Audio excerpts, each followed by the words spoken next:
Eh bien, troisième plateau de ce Mediapart Live spécial climat. Cette fois-ci, nous allons discuter ensemble des stratégies militantes. Quelles stratégies militantes pour agir pour le climat? Petits gestes ou désobéissance? Comment agir contre la catastrophe face à l'urgence des dérèglements climatiques dont on ne cesse de parler depuis le début de cette soirée? Les mouvements militants ne sont pas tous d'accord sur les stratégies à privilégier selon l'endroit où l'on se place. Insistant sur l'action individuelle ou au contraire insister sur l'action collective et les cadres collectifs. Pour en discuter, nous accueillons trois invités. Juliette Rousseau, bonsoir. Vous êtes militante, vous avez été la coordinatrice de la coalition Climat 21 en 2015, l'une des personnes en tout cas qui coordonnait la coalition, et vous venez de publier ce livre, Lutter ensemble, avec un très beau sous-titre pour de nouvelles complicités politiques. Merci beaucoup d'être venu à Mediapart. Chloé Farran, bonsoir. Bonsoir. Vous êtes journaliste française vivant en Grande-Bretagne, mais de passage à Paris. C'est ça. Un hasard heureux. Et si on vous a invité ce soir, c'est que vous suivez depuis le début le mouvement Extinction Rebellion, dont nous allons parler lors de cette discussion, qui est un mouvement de désobéissance civile en Grande-Bretagne pour le climat. Et à vos côtés, Vincent Verza, bonsoir. Bonsoir. Vous êtes youtubeur et avec sous l'appellation partagée, c'est sympa. Je pense que beaucoup de nos lectrices et lecteurs vous connaissent et vous ont déjà vu. Et vous faites partie de cette initiative réunissant des youtubeurs, des militants, et réunis sous l'appellation « Il est encore temps », le hashtag « Il est encore temps » qu'on a beaucoup vu ces derniers temps, en tout cas en cette rentrée 2018. On regarde tout de suite un extrait de vidéo de « Il est encore temps ». Il est encore temps. Dans cette vidéo, on va pas vous répéter que le réchauffement climatique, c'est la merde. Il y a des ours polaires qui crèvent sur la banquise qui font. Bon, ça c'est bon, ça fait 10 ans qu'on le voit, on commence à avoir compris. Avec les canicules de cet été, on sait que le changement climatique c'est plus pour dans très longtemps et à l'autre bout du monde. Et si c'était pas assez clair, les experts internationaux du climat viennent de rendre leur nouveau rapport. Il est partout dans les médias et, surprise, ça sent pas bon du tout. Alors pourquoi on se réunit pour faire cette vidéo? Parce que si on est beaucoup à savoir que c'est la merde, on est beaucoup moins nombreux à savoir qu'on peut agir. Non, c'est pas foutu. Oui, il est encore temps d'agir et maintenant, on va voir comment. Revenons brièvement sur l'info du jour. Les scientifiques confirment que les engagements que les États ont pris dans leur ribambelle de sommet nous emmènent droit à une augmentation de 3 degrés de la température moyenne terrestre en 2100. Alors oui, 3 degrés plutôt que les 1,5 degrés qu'on est sûr d'atteindre aujourd'hui. Comme ça a l'air de rien, mais en fait ça change tout. À 1,5 degré, les espèces disparaissent, certes, mais à 3 degrés, l'océan est partiellement mort. Les céréales poussent mal, les canicules sont 5 fois plus fréquentes et l'eau potable devient une ressource limitée pour des centaines de millions de gens. Wow, ok, on ne saoule pas plus. Mais fallait le dire, parce que ce scénario des 3 degrés, on n'est pas obligé de le vivre. On ne va le vivre que si on ne change rien. Et là, clairement, on ne change rien, ou si peu. Mais pourquoi en fait? Parce qu'il y a des gens, et ils sont vraiment pas nombreux, qui n'ont aucun intérêt à court terme à ce que ça change. Pas plus tard qu'il y a quelques semaines, on a appris que Business Europe, ça c'est le lobby des multinationales européennes, avait toute une stratégie méga secrète pour freiner les objectifs de l'Europe sur le climat. Mais l'autre explication, c'est qu'il y a énormément de gens, toi, moi, en fait presque tout le monde qui ne se rendent pas compte du rôle qu'on a à jouer. On ne réalise pas l'impact que peuvent avoir nos actions de tous les jours et on ne réalise pas la force du contre-pouvoir qu'on peut constituer. Bon, on va pas se mentir, quand on regarde l'ampleur des choses à faire pour freiner le réchauffement climatique et l'effondrement de la biodiversité, ça peut sembler impossible. On a déjà tous ressenti ça, ce à quoi bon, ce on pourra rien changer, ce on n'est pas assez nombreux. C'est vrai, la situation est grave, c'est déjà catastrophique, mais il n'est pas trop tard pour éviter que ça soit encore pire. Encore faut-il savoir que faire et comment. C'est là tout l'objet de cette vidéo. On a réalisé que les objectifs aussi abstraits et lointains que réduire les émissions de gaz à effet de serre ou arrêter la déforestation peuvent se découper en un ensemble de petites batailles. On a réalisé que le principal frein pour gagner ces batailles, c'était qu'on avait du mal à se repérer dans la masse de choses à faire et à s'organiser. Alors on s'est rassemblés et on a créé un site internet ilestencordtemps.fr pour qu'on appuie là où notre impact sera le plus fort et qu'on remporte des victoires dans les prochaines semaines et dans les prochains mois. Alors Vincent Verza, donc on vous a vu sur cette vidéo à l'instant là. Apparemment, elle a été énormément partagée. Ça a été 10 millions de vues, ouais, c'est une des plus grosses vidéos. Ça a très très bien tourné, clairement. Et maintenant? Qu'est-ce qui se passe? Ah, merci de poser cette question. Maintenant, il se passe plein de choses vraiment belles. D'abord, les Belges ont été super inspirés par ce travail qu'on a fait et ils ont fait une intégration de cette vidéo dans leur propre vidéo pour appeler un maximum de monde à rejoindre les marches du 2 décembre à Bruxelles. Mais aussi, ce qui s'est passé avec cette vidéo, c'est 170 000 personnes qui se sont inscrites sur le site ilesencoretemps.fr. Qui sont passés à l'action, qui ont trouvé sur le site des moyens d'agir, de lutter, avec toute la diversité que ça peut représenter. Il y en a qui étaient intéressés par changer leurs pratiques au quotidien. Ça, on sait que c'était 50 000 personnes. Et plein d'autres qui étaient intéressés par la désobéissance civile et qui ont rejoint des formations. Puis après, ça participe à différentes actions comme Ende Gelände en Allemagne où j'étais. J'en ai retrouvé plein. Et maintenant aussi, ce qui est en train de se passer, c'est que ces youtubeurs qui ont participé à cette première vidéo assez engagée quand même sur le climat, le message il n'est pas dilué, c'est pas c'est important, peut-être qu'on doit faire un truc, c'est vraiment ok, il faut agir et c'est maintenant et il y a des moyens d'action. Ils ont permis à plein d'autres youtubeurs qui ont jamais porté de message politique ou écologique de se sentir légitimes, de se dire ok, en fait moi aussi je suis conscient qu'il se passe un truc et de parler de ça à leur communauté. Et aujourd'hui de plus en plus, là moi c'est un des travaux que je suis en train de continuer à faire, c'est permettre de nouvelles collaborations, cette fois-ci aussi avec des artistes pour porter des messages et des moyens d'agir pour remporter des victoires dans les prochains mois quoi. Alors, quand on s'inscrit sur... on peut inscrire son adresse mail sur le site Il est encore temps. Et puis, là, on choisit effectivement modalité d'action individuelle ou collective. Et ça permet aussi de recevoir régulièrement des sortes de conseils d'action. Est-ce que vous pouvez décrire un peu comment ça fonctionne? Quels types de conseils sont apportés? Alors, il y en a pour tous les goûts. En général, on dit aussi quel type d'action on veut mener lorsqu'on s'inscrit sur le site. On peut dire, est-ce que je veux agir tout seul et sur Internet? Ou alors, est-ce que je veux agir en groupe et dans la vraie vie? Et à partir de là, on envoie aussi des informations spécifiques pour le genre de profil de personnes et qu'est-ce qu'elles recherchent. Par exemple par exemple, il y a les personnes qui étaient intéressées par agir rapidement seules en ligne. On leur a fourni tout un ensemble de pétitions qui avaient besoin de changer d'échelle et ça a été merveilleux. Enfin, il y a la pétition, par exemple, contre le projet Montagne d'Or en Guyane. Alors, expliquons vraiment... le projet donc, de mine d'or extrêmement polluante en Guyane. C'est surtout le plus gros projet de mine d'or en Guyane, qui est au cœur de la forêt amazonienne, qui est contesté par les associations locales, mais aussi par les peuples autochtones qui vivent sur place. En gros, la Guyane, la région dit c'est un projet qui va permettre de lutter contre l'orpaillage illégal. Ça ne se vérifie pas du tout ailleurs dans le monde. C'est-à-dire qu'en gros, quand une énorme mine d'or s'installe, de l'orpaillage illégal arrive. Enfin bon, bref, c'est une catastrophe, pardon. On fera une émission sur la mine, sur le Montagne d'Or. Carrément plein de choses à dire.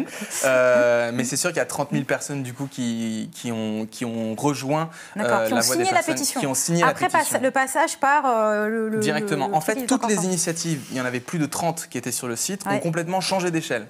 Il y a eu le plus de visites sur tous les sites internet de toutes les personnes qui étaient présentes sur ce site. Et si c'est tellement important pour nous que les gens laissent leur mail, c'est parce que au fur et à mesure des mois, il va y avoir de nouvelles campagnes, de nouveaux moments, de nouvelles accélérations. Et on a envie de pouvoir communiquer avec ces gens qui ont dit, en fait, ouais, pour moi, il est encore temps, pour moi, j'ai envie d'agir. Et j'ai conscience aussi de quoi il est encore temps. On ne dit pas aux gens, ouais, on peut tout sauver, empêcher le dérèglement climatique. Non, la situation, elle est dramatique, elle va continuer à l'être. Par contre, on peut agir pour éviter que ce soit encore pire.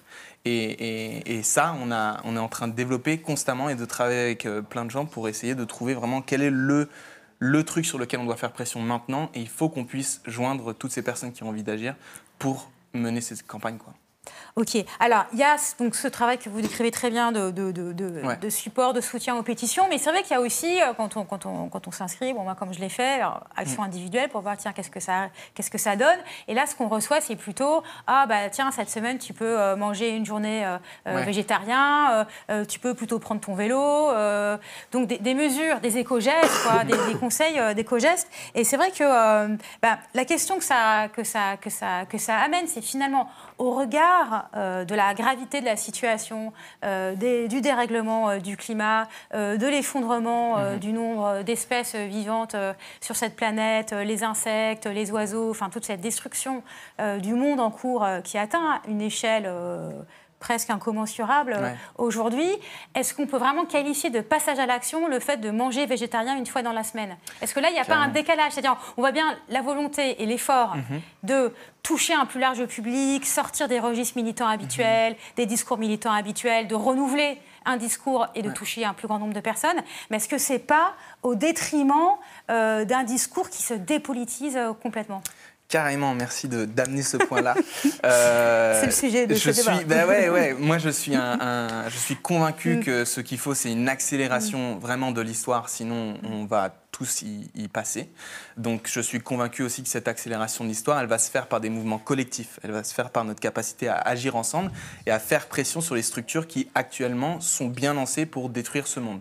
Donc ça, c'est sûr. Maintenant, ce que j'observe aussi, c'est lorsqu'on parle du dérèglement climatique, lorsqu'on parle de la destruction de la biodiversité, chacun est à un niveau différent. Certains en ont déjà entendu parler, mais ont encore absolument rien changé qui leur permette de, ancrer dans leur vie ce phénomène qui, pourtant, est difficilement palpable. Donc, ce qu'on voit, c'est que, malheureusement, moi, je souhaiterais que les gens passent directement de « Tiens, il y a un enjeu climatique, je vais faire de la désobéissance civile pendant 3 semaines ». C'est pas ce qui se passe. J'observe juste que, avant de se sentir légitime d'aller désobéir, avant de se sentir légitime de participer à une action contre la société générale ou d'interpeller la métropole de sa ville, il faut avoir ancré une certaine légitimité dans son propre comportement, donc avoir changé certaines choses dans sa propre vie qui permettent d'agir. Et ça, vous le vérifiez sur le site? Il y a des gens qui passent, qui s'inscrivent à Action individuelle et qui basculent un peu plus tard sur le collectif? Ouais, en fait, on va en augmentant à chaque fois ce qu'on propose aux gens. La prochaine mobilisation, il est encore temps, elle ne sera pas de l'action individuelle. On a aussi vu que cette vidéo, elle est sortie juste avant le 13 octobre. C'était la 2e grosse marche pour le climat. Elle était prévue pour être à peu près la moitié de la taille que la première, parce qu'il n'y avait pas eu d'électrochoc médiatique comme la démission de Nicolas Hulot. Mais après notre vidéo, la mobilisation est encore plus grande en fait qu'après la démission de Nicolas Hulot. Donc on a réussi à faire que des personnes qui à l'origine étaient juste sensibilisées ont laissé leur mail en mode je vais apprendre 2-3 trucs sur le climat, et après ça ils participent à une marche, et après ça ils laissent leur mail et on peut leur proposer tout un ensemble de trucs qui vont de plus en plus vers des moyens d'action plus collectifs, quoi. Ok. Juliette Rousseau, on vous a invité pour le livre que vous venez de publier, mais là, je fais appel à votre autre casquette qui est ancienne, participante à cette coalition Climat 21 qui, en 2015, réunissait un grand nombre d'ONG, d'associations, de collectifs et de syndicats qui, dans la perspective de la COP 21, en fait, avaient milité pendant des mois pour mobiliser la société, faire pression sur les gouvernements pour avoir une plus grande action sur le climat, donc qui était quand même sur la base d'une vision beaucoup plus collective de l'action. De votre côté, quel bilan vous tirez à l'époque de la mobilisation par le biais de ce cadre collectif, et du coup, comment vous recevez un peu cette nouvelle manière de s'adresser aux citoyennes et citoyens sur le climat? C'est difficile de tirer un bilan dans la mesure où le plan initial des mobilisations a été complètement transformé au moment de la mise en place de l'état d'urgence. Et des attentats, parce qu'il faut le rappeler, c'était effectivement les attentats du Bataclan, du Stade de France, peu avant la COP 21 en 2015. Je pense qu'on avait, pour le dire brièvement, on avait quand même essayé de faire un travail de mobilisation qui essaie d'aller au-delà des espaces, des dynamiques écolo, climat habituelles, où on avait essayé de se poser la question de comment est-ce qu'on peut faire en sorte que les personnes qui sont directement impactées par le réchauffement climatique dès aujourd'hui puissent faire partie des mobilisations. C'était clairement pas le cas, et c'est toujours pas le cas aujourd'hui. Donc il y avait eu un travail fait à destination des quartiers populaires, il y avait eu un travail fait à destination des collectifs de sans-papiers, auto-organisés, etc. Tout ça, ça a volé en éclats au moment de l'état d'urgence. Et moi, le bilan que je tire, c'est que le moment de l'état d'urgence, ça a été un petit peu un moment de vérité, au sens où une partie de la coalition s'est dit il faut prendre le parti de ce moment-là pour politiser la question du climat et faire le lien, en fait, avec l'état du monde actuel, qui est celui qui, excusez-moi l'expression, mais nous pète à la gueule maintenant.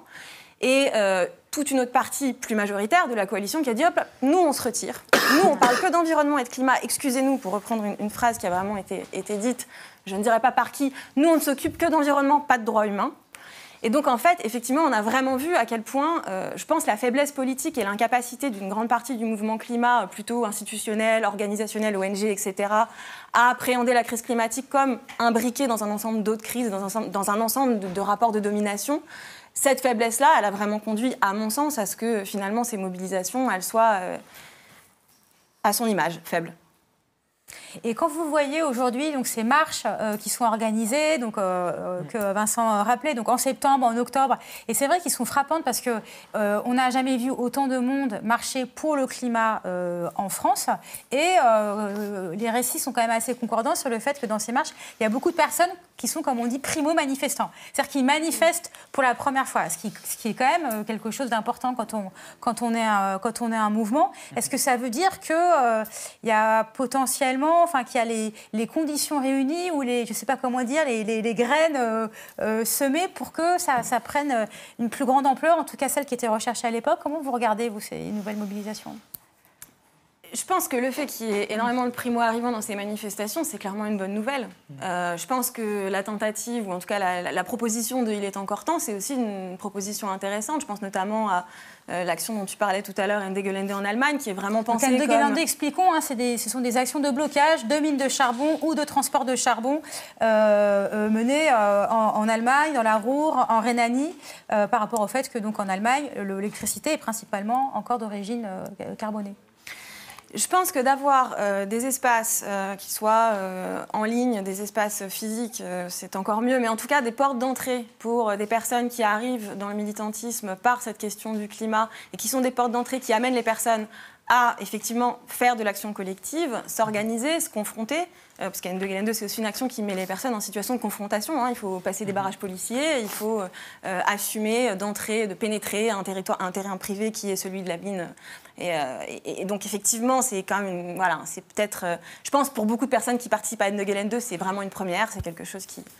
Et donc je pense que ça vient construire, ou ça, en tout cas, ça potentiellement, ça peut venir construire des destinées militantes. Maintenant, moi, j'ai l'impression, et je trouve ça un peu effrayant par rapport à 2015, qu'on n'a absolument pas réussi à élever le niveau de politisation de ce mouvement climat, et que encore aujourd'hui, on voit dans les marches que ces primo-arrivants, de mon point de vue, sont des personnes qui, essentiellement, ont un rapport de conscience avec l'enjeu climatique, mais pas un rapport d'expérience. C'est-à-dire, on a conscience qu'il y a un enjeu fort, mais toi tu le disais tout de suite, la disparition des espèces, on n'en a pas l'expérience. Le changement climatique, on ne le vit pas dans sa chair, on ne le vit pas au quotidien. Et moi, personnellement, je suis un peu dubitative de la capacité à changer le système de mouvements qui ne partent pas d'une expérience et de quelque chose de quotidien, de quelque chose d'ancré dans la chair. Et du coup, la question que je me pose, et je pense que on pourrait dire comment politiser le mouvement climat, c'est un peu cette question-là, mais comment on part de situations dans lesquelles la crise climatique part d'un rapport d'expérience et pas seulement d'un rapport de conscience. Alors, Chloé Farran, on vous a invité à participer à cette discussion parce que, alors vous êtes journaliste, on pourrait dire sympathisante de ce nouveau mouvement Extinction Rebellion, donc qui est un mouvement de désobéissance civile qui est apparu tout récemment, il y a quelques semaines, en Grande-Bretagne, qui appelle à des actions de blocage de ponts, d'occupation de rues et autres réjouissances. On va voir tout de suite une vidéo d'une de leurs actions et on revient avec vous juste après.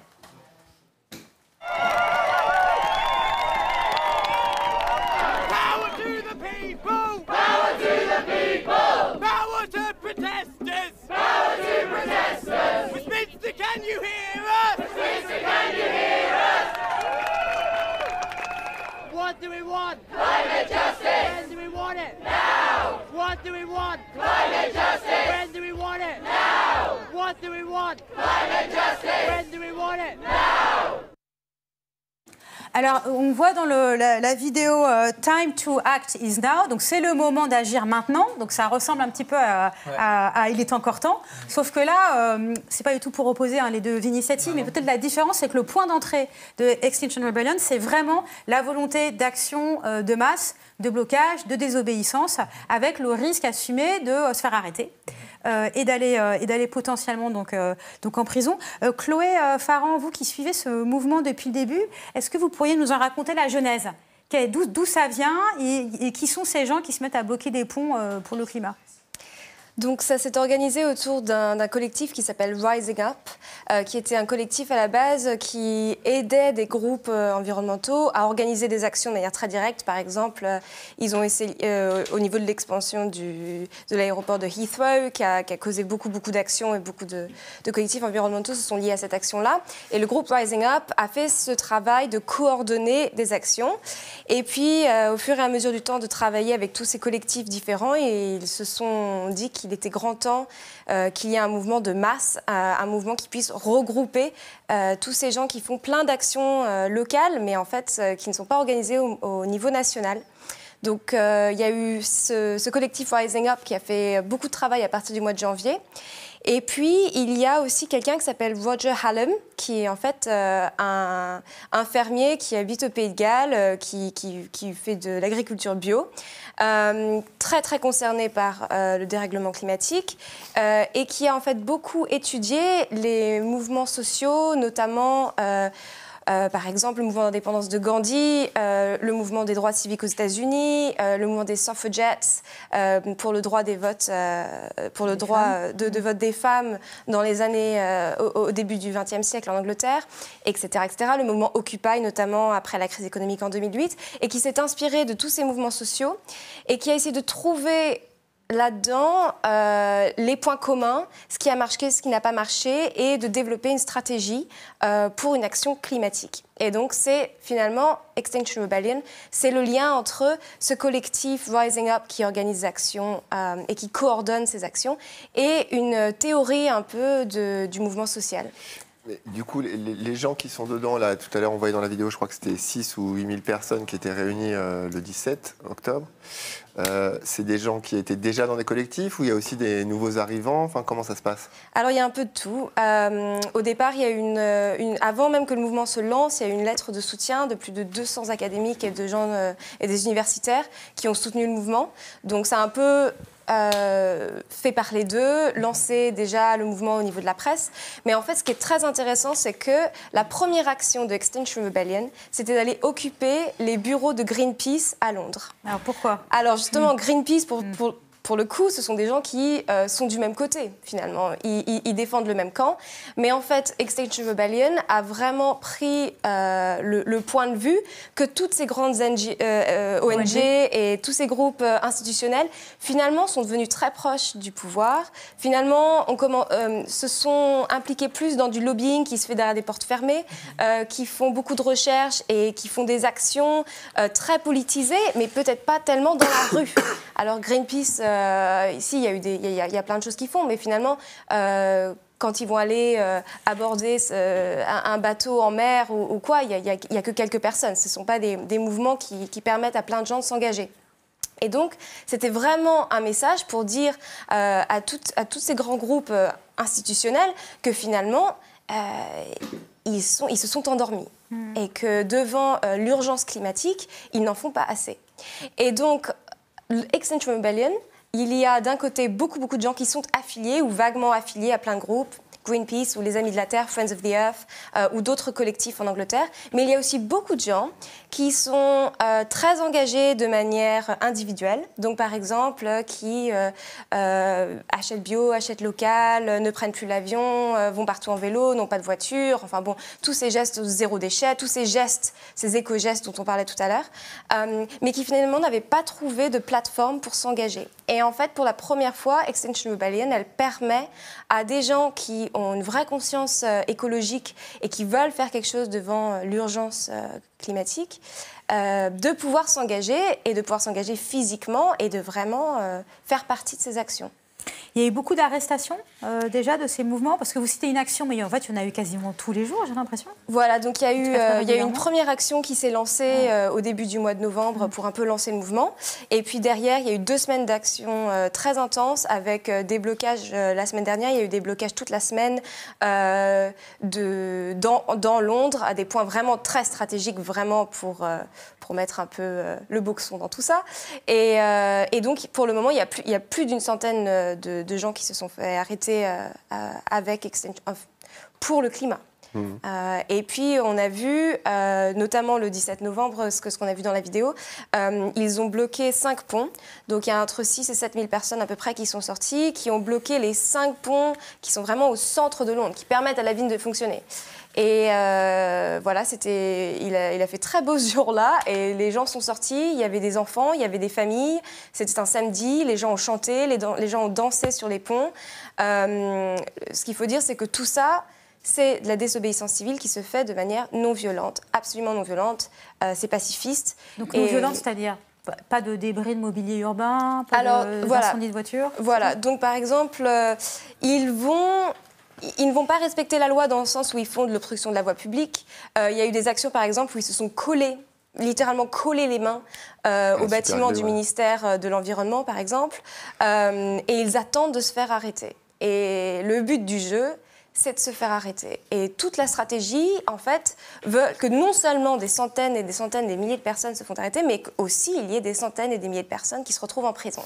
Et l'idée du mouvement, c'est qu'à partir de ce moment-là, et seulement à partir de ce moment-là, les politiques vont réagir, l'opinion publique commence à basculer et on se rend compte qu'il y a vraiment un mouvement de masse qui soutient des actions plus que rapides, transformatives de la société. Et justement, les politiques là ont commencé à réagir. Comment ça se passe? Il y a des liens qui se créent, il y a des gens qui soutiennent? Alors, il y a des gens qui soutiennent. Tout le Parti des Verts, le Green Party en Angleterre, soutient totalement.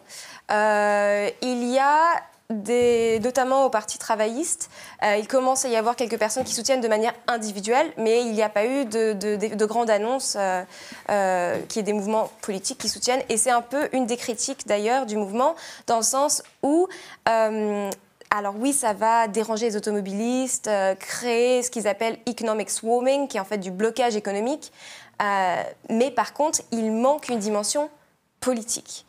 Donc eux, ils veulent quand même avoir à la fin, l'objectif est politique, mais est-ce que dans la démarche c'est politique ou pas? Voilà, ça fait encore débat. Alors, quand on lit votre livre, Juliette Rousseau, donc le livre Lutter ensemble, on voit que, alors qu'il ne parle pas du tout uniquement de climat, c'est vrai que c'est par cette prise-là qu'on amène la discussion ce soir, mais vous parlez de plein d'expériences militantes et de collectifs qui essayent de se fonder et d'agir sur des causes tout en mettant au cœur de leur action des manières de s'organiser qui luttent le plus possible contre les dominations. Et donc, quand on lit ce livre, on voit que vous êtes extrêmement sensible à la question du privilège au sein des groupes militants et qui peut faire quoi dans une action. Et c'est vrai que quand on voit ces images de Extinction Rebellion, c'est à la fois très impressionnant et on peut finalement être assez admiratif, la capacité de mobiliser 6 à 7 000 personnes pour des actions de désobéissance de masse. C'est vrai que c'est quelque chose de quand même assez remarquable.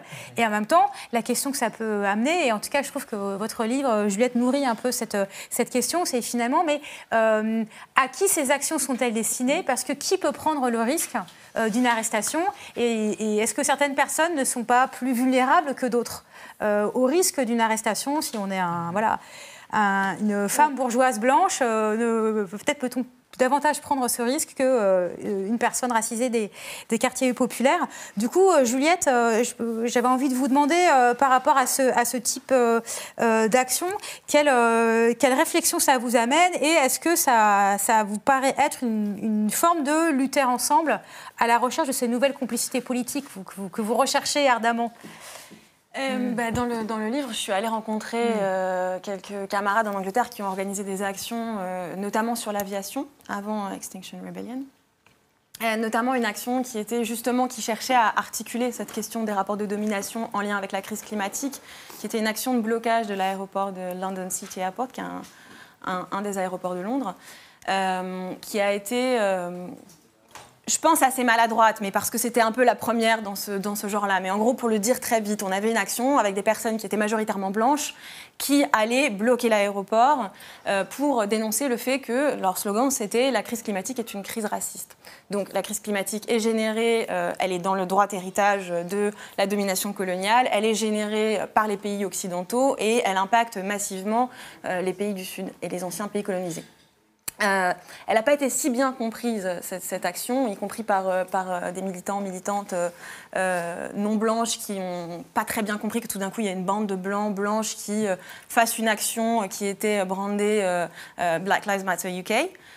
Mais qui était quand même, voilà, elle signifie qu'il y avait ce début de réflexion. Par rapport à Extinction Rebellion, je tique un peu, je dois avouer, mais c'est un truc sur lequel je reviens régulièrement, je tique un peu quand des mouvements massivement blancs qui font de la désobéissance civile se présentent comme non violents. Moi, je pense, personnellement, que se présenter comme non violent, c'est faire le jeu du pouvoir et c'est finalement assumer qu'on vient en tant que blanc-blanche, qui n'a pas envie de prendre des risques.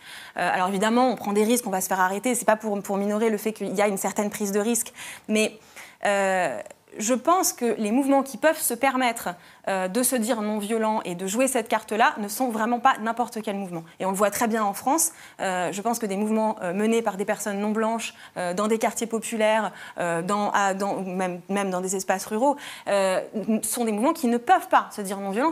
Ils n'ont pas ce luxe-là. Et du coup, je suis personnellement assez sceptique.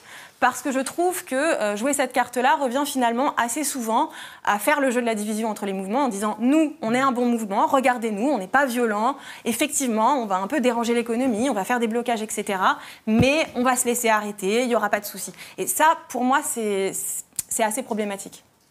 Est-ce que, parce qu'on parle depuis le début finalement de cette soirée du lien entre dérèglement climatique et violence sociale et inégalité au sein des sociétés, au sein de la société française, on a parlé tout à l'heure des précaires énergétiques par exemple, mais inégalité évidemment au niveau mondial entre un habitant du Bangladesh et je sais pas, un New-Yorkais, quoique finalement les incendies en Californie montrent que les désastres sont assez distribués géographiquement. Mais donc on parle depuis le début de cette question-là qui est au cœur des campagnes pour la justice climatique, justice au sens politique, droits humains du terme. Est-ce qu'il y a des manières, est-ce que vous, dans les collectifs que vous avez rencontrés, et donc que vous racontez, que vous décrivez dans le livre, est-ce qu'il y a des manières de lutter justement, est-ce qu'il y aurait des manières de lutter justement pour la justice climatique ?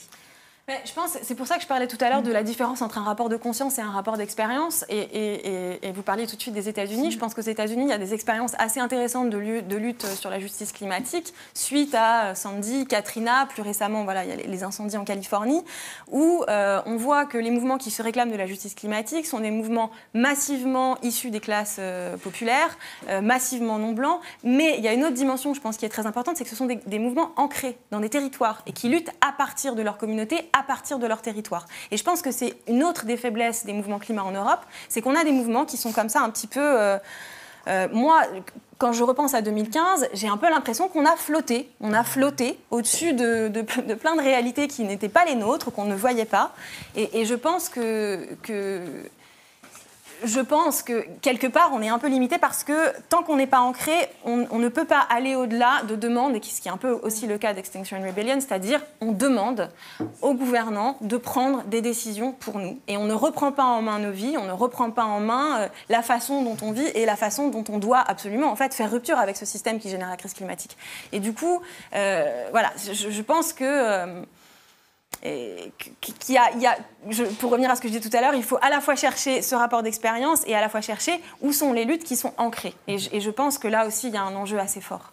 Vincent Verza, là-dessus, ouais. vous constatez ça aussi complètement, et vous avez une réflexion pour essayer d'ouvrir, pour modifier un peu la perspective ? Je pense que c'est justement l'avenir. Il y a encore une grande habitude dans le mouvement climat d'essayer de se dire bon bah on va coordonner depuis une position assez flottante en haut, de manière à utiliser tous les outils qu'on a accumulés après des années de militantisme, de manière à être le plus efficace possible.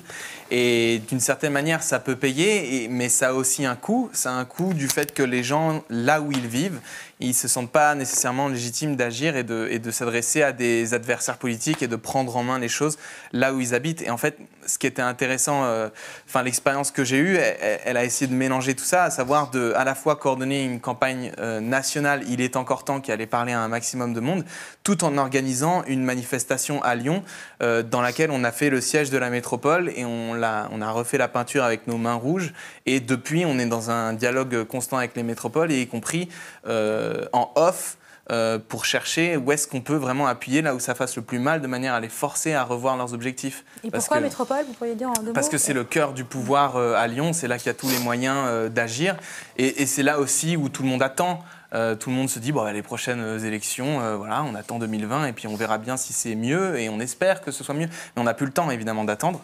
Et je pense que c'est vraiment en tout cas, c'est l'avenir que je souhaite au mouvement climat en France, c'est que chacune des personnes qui rencontrent d'autres là où ils habitent réfléchissent activement à comment traduire même une idée qui est brillante, qui vient d'au-dessus, qui vient du niveau national, par exemple, mais comment la traduire en quelque chose de concret là où j'habite. C'est vraiment ça, ouais. Et est-ce que vous avez des discussions autour de Il est encore temps ou des initiatives et des réunions qui y sont liées sur une des questions que pointait Juliette Rousseau, comment diversifier socialement l'origine des participants, faire que le mouvement écologie soit un mouvement moins blanc, moins classe moyenne, moins situé socialement. Est-ce que ça fait partie de discussions que vous avez ensemble ou pas ? Bien sûr, ça fait partie des discussions qu'on a ensemble et ça fait partie des constats qu'on tire depuis tellement longtemps et c'est insupportable de voir qu'on n'arrive pas encore à en sortir. Et c'est aussi d'autant plus gênant pour moi que je travaille sur des plateformes web, YouTube, Facebook et Instagram, où les influenceurs en France sont majoritairement blancs, jeunes, ayant une tonne d'avantages et de privilèges depuis la naissance. Et du coup, je n'ai pas beaucoup d'alliés au sein de ce monde de youtubeurs pour faire qu'on s'adresse à d'autres, mais c'est en train d'être fait.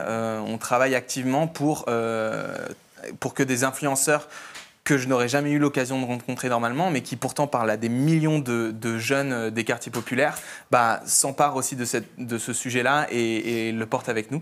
Et en tout cas, j'espère qu'avec Internet, le fait qu'on arrive à connecter des gens qui, dans la vraie vie, n'auraient pas forcément la chance de se rencontrer, on puisse être force de proposition justement pour dépasser ces clivages-là du même public constant dans les manifs, quoi. Et est-ce qu'une manière d'avancer par rapport à ça ne serait pas d'ouvrir en fait les problématiques ou les sujets traités par la mobilisation, et parce que pour toutes les raisons un peu dites depuis le début, le climat peut paraître comme quelque chose d'abstrait, d'un peu lointain, etc.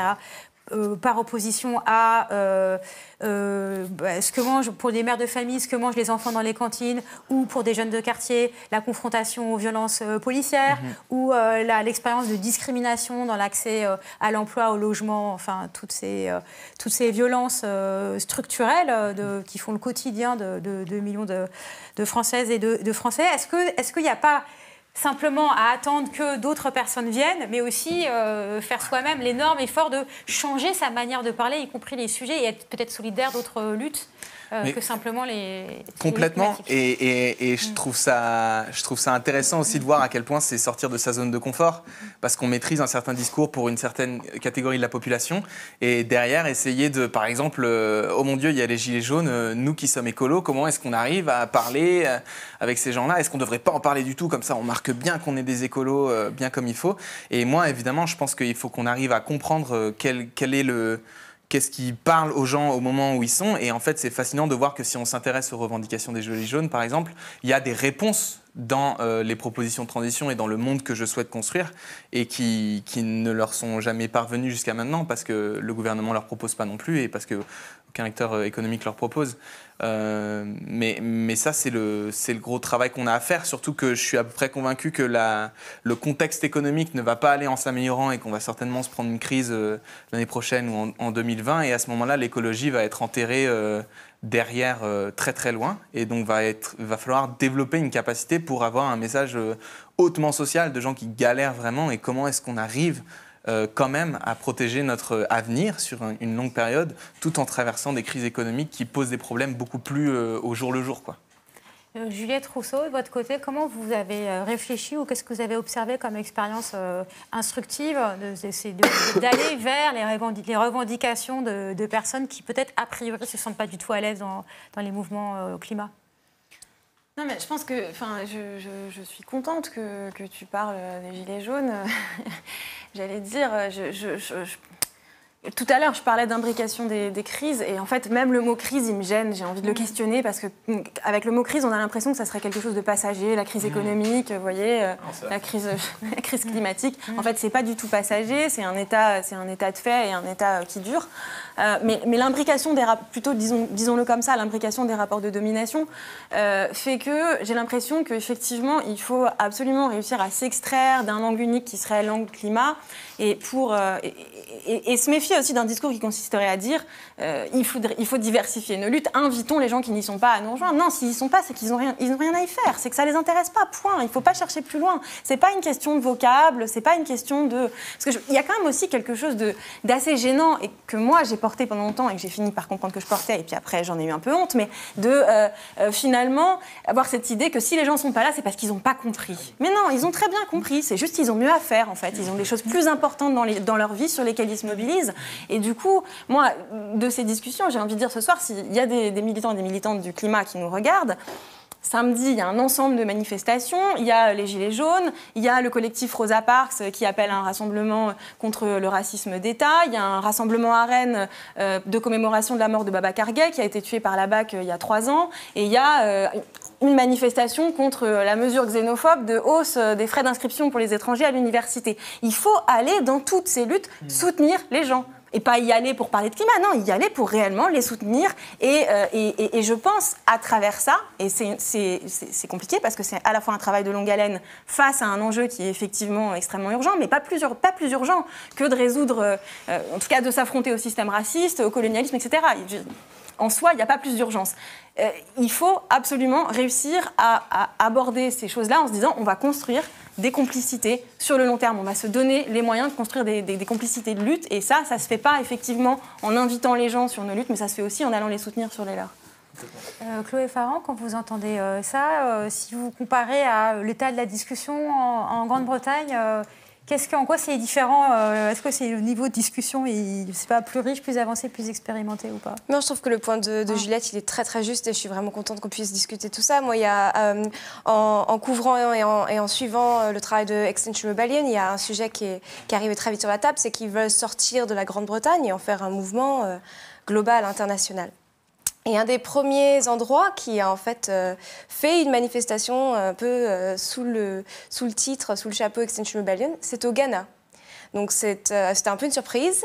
Et il y a un mouvement en Afrique de l'Ouest qui s'appelle Vazoba et qui est très organisé, qui est un collectif à travers l'Afrique de l'Ouest et qui a tout de suite, alors eux ils ont d'autres thématiques qui sont peut-être un peu différentes mais qui parlent d'extraction, qui parlent de mines, qui parlent... voilà, et qui ont utilisé le mouvement Extinction Rebellion pour pouvoir développer leur propre technique. Et donc là, on parle de quelque chose qui est assez intéressant, c'est que eux disaient eux-mêmes, au Ghana, il n'y a pas de problème, on ne va pas se faire tirer dessus par la police. Mais si on va chez des pays voisins, ce n'est pas la même histoire. Il y a une brutalité, une violence policière qui est beaucoup plus établie. Et donc, comment est-ce qu'on fait développer ce mouvement dans la région? Quelles sont les stratégies? Comment est-ce qu'on se soutient?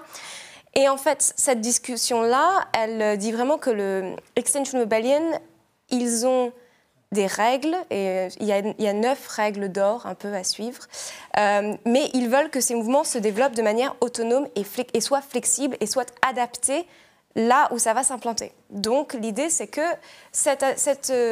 aller se faire arrêter et faire la désobéissance civile dans un pays où il y a une violence policière énorme et où les gens juste vont à leur mort, c'est pas ça le sujet. Donc il y a cette histoire de s'adapter.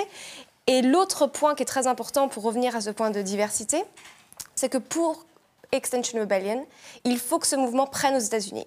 Si ça ne marche pas aux États-Unis, ils pensent que ça ne marchera pas de manière internationale. Il faut vraiment que ça soit organisé aux États-Unis. Et en parlant à des collectifs type 350.org, 350 comme on dit en français. Et les fondateurs de ces mouvements-là, eux, ils ont une démarche très intéressante. Alors, ils ont regardé ce qui se passait à Londres, ils ont regardé ce qui se passait en Angleterre en disant c'est très intéressant, c'est excitant, il se passe un truc, il y a quelque chose qui est en train de changer. Mais pour eux, ce mouvement-là, tel qu'il est en Grande-Bretagne, ne pourra jamais prendre aux États-Unis parce que c'est un mouvement qui est blanc, de classe moyenne, assez masculin d'ailleurs, et qui a tous les mauvais critères d'un mouvement qui s'exporte et qui s'adresse à tout le monde. Et lui disait, et notamment à la suite de l'élection des midterms du Congrès aux États-Unis, et toute cette vague de nouveaux démocrates, notamment Alexandria Ocasio-Cortez avec son Green New Deal, et qui a plein d'idées, qui est très dynamique, il faut que ça soit des jeunes et il faut qu'il y ait des gens de couleur qui mènent ce mouvement aux États-Unis pour vraiment que ça marche. Et eux, ils étaient très clairs à 350 en disant le mouvement blanc de classe moyenne, masculin, tel qu'on le connaît, c'est très bien pour ces gens-là, il n'y a pas de problème, mais ce n'est pas ce modèle-là qui peut s'exporter. Il faut vraiment que si Extinction Rebellion veulent s'exporter, qu'ils arrivent à emmener avec eux et s'adresser à tout le monde. Et le tout le monde ressemble ou ne se ressemble pas. Et voilà, il faut qu'il y ait de la diversité vraiment dans le mouvement s'ils veulent que ça marche. Vincent Versa, juste très rapidement pour terminer, c'est quoi la prochaine mobilisation physique, on va dire? La prochaine mobilisation physique, c'est le 8 décembre. Elle va avoir lieu partout dans le monde et il y a énormément de villes qui se mobilisent, qui s'organisent déjà. Et il y a aussi une action de désobéissance civile de masse à Paris, au siège de la Société Générale, qui a pour objectif de la nettoyer, car c'est une banque qui est encore malheureusement trop sale. Et je crois que la date est le 16 décembre ou le 14, il faudrait vérifier. Alors pour rappeler juste, le 8 décembre, on sera en plein milieu de la COP. On sera en plein milieu de la COP, oui. D'ailleurs, j'y serai et je ferai des vidéos depuis là-bas. Il y aura aussi une manifestation largement encadrée. Pour le coup, la Pologne n'aime pas trop les manifs, apparemment. COP, conférence des partis sur le climat. Écoutez, merci beaucoup vraiment à tous les trois d'être venus, d'être restés si tard à Mediapart pour cette discussion qu'on va continuer à suivre, bien sûr, sur Mediapart dans les mois qui viennent.